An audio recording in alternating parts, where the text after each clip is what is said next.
Good morning, everyone. It is day 9 of National Epilepsy Awareness Month. It is also, specifically today, is PCDH19 Epilepsy Awareness Day.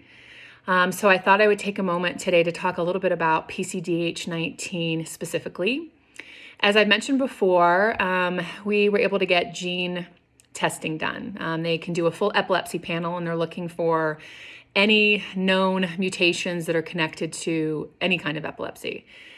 When we went in for the testing, when we were able to do the testing, I think Steve was pretty solidly convinced that it was going to be his fault that she had epilepsy, which is a really horrible weight to carry as a parent.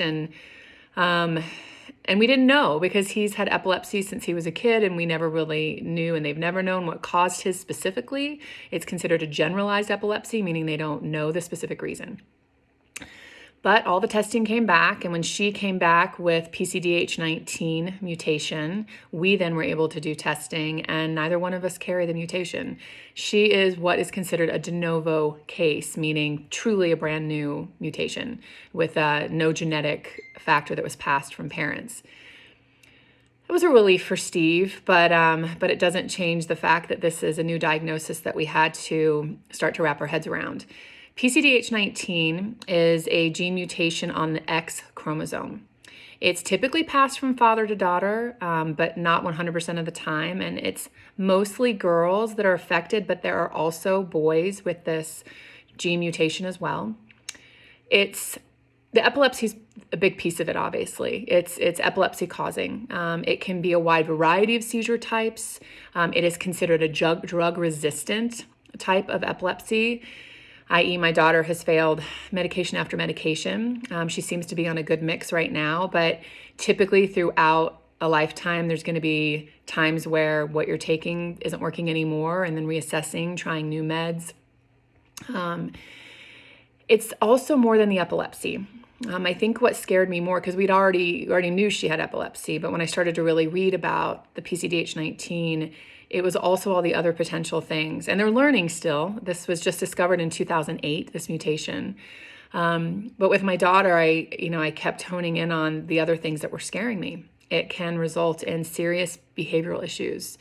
It's been linked in some studies to a higher probability of things like schizophrenia and manic depression and OCD and anxiety.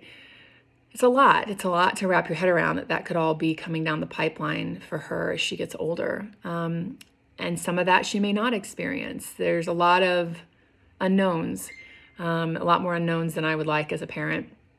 It also is connected to cognitive delays, which can also vary.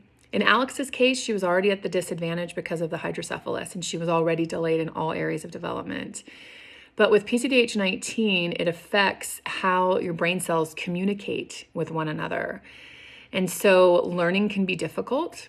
Retaining information that you've learned can be difficult. So what does that mean?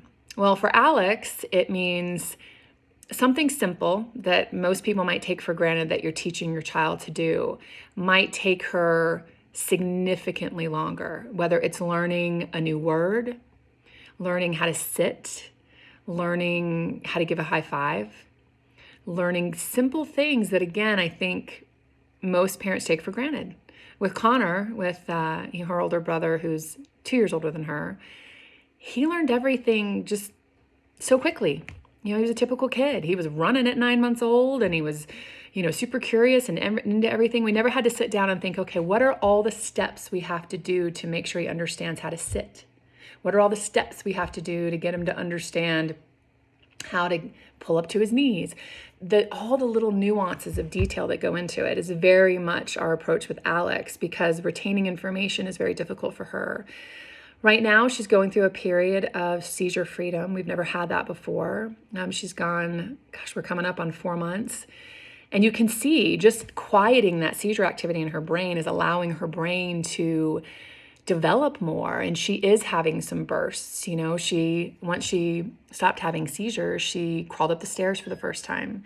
She pulled herself up and climbed into her bed for the first time. She's been saying a lot of new words. It's all very, very exciting. But in the back of my mind, it's hard not to think that how long do we have this? How long is this going to last? We're going to enjoy it while we can. And the unknown, the always not knowing what's around the corner, is never not going to be the case. So we have to enjoy the here and the now and continue to advocate for her, make sure she's getting all the therapy she needs, and invest every possible second we can in making sure that she can reach her potential, just like any of us would with any other child. With her, it's just a little bit more intense. So that was a little bit more about PCDH19. Again, it's PCDH19 Awareness Day.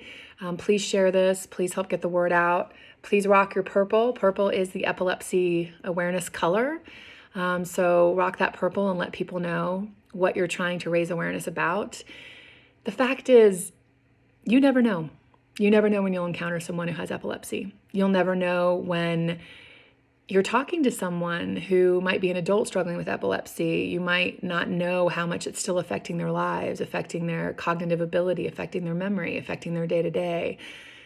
Considering how many people get diagnosed with epilepsy every year, 150,000, odds are pretty good you know someone who has epilepsy and they may not talk about it. A lot of people are afraid to talk about it.